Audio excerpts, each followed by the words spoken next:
नमस्कार मंडळी, आज आपण बनवणार आहे तंदुरी चिकन। घरच्या घरी आणि अगदी सोप्या पद्धतीत आणि कमी खर्चात जर तंदूर चिकन बनवायचं असेल तर तुम्ही माझ्या रेसिपीला फॉलो करू शकता।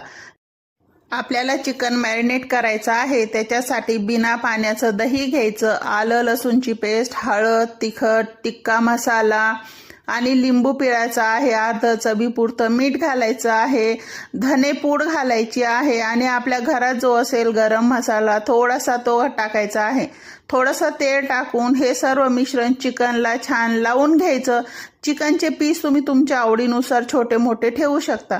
नंतर हे चिकन आपल्याला एका रात्रीसाठी फ्रीजमध्ये ठेवायचं आहे आणि दुसऱ्या दिवशी असं आपल्याला कोळशावर भाजून घ्यायचं आहे। आमच्याकडे अशी शेगडी आहे आणि असे रॉड पण आहे, आम्ही त्याच्यावर असे भाजतो। तुम्ही तुमच्या पण घरी असं नक्की बनवून बघा। खूप कमी खर्चात आणि खूप टेस्टी तंदूर चिकन बनते। थँक्यू।